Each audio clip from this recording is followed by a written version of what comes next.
ar prisipažįstate padaręs nusikaltimą? Jo, ar prisipažįstate? Bet tai kad aš nieko nepadariau. Kaip tai nepadarėte? Taip, kaip tai? Na visai paprastai, aš nieko blogo nepadariau.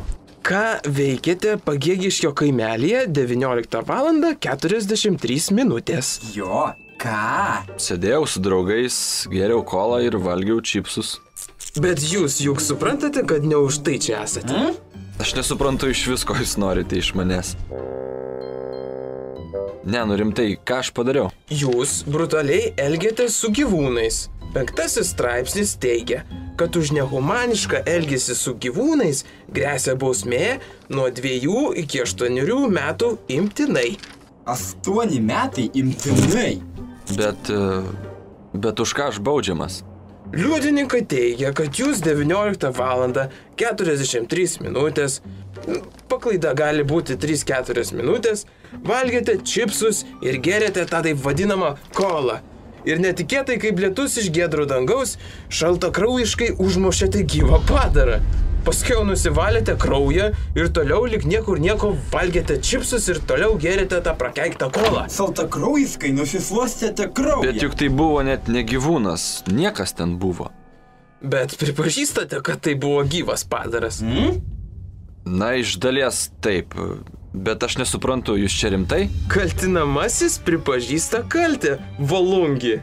Tai byla kaip pribaigta. Aš prisipažįstu nieko blogo nepadaręs ir prašyčiau mane išleisti namo. Pas manosius draugus, valgyti čipsus ir toliau gerti kolą. Mes negalime nežmoniškus veiksmus su gyvūnais atliekantį kaltinamąjį taip lengvai paleisti. Nesmoniškus veiksmus. Bet juk tai buvo tik paprastas uodas. Hanibalas Lekteris irgi nuo to tikriausiai pradėjo, o paskiau jau ir žmonės valgyt užsinorėjo. Žmonės valgyt. Jūs greičiausiai irgi tokiu tapsit. Juk tai meninis filmas. Ką gali žinot, gal tai dokumentika? Dokumentika?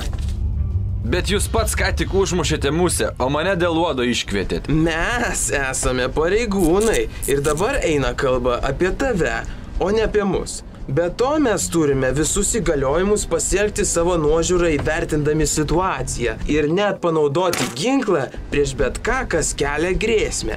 Įvertindami situaciją. Visišką nesąmonę čia pasakėte. Kaip jūs drįstate? Jūs keliate triukšmą. Su jumis daugiau bėdos, Hanibalai Lekteri. Valungi, išves šį ateities žmogaėdį į kamerą. Keliom dienom pasodinsime ir gal pagalvos, kad žmonės valgyti nėra gerai. Baisus nusikalstamasis jaunimas auga. Bet tai tik uodas buvo. Dabar uodas, paskiau žmonių valgymas. Tik uodas. Tik skruzdėlė. Padelis kavos. Poras spalvotų grybų. Tik žmogus.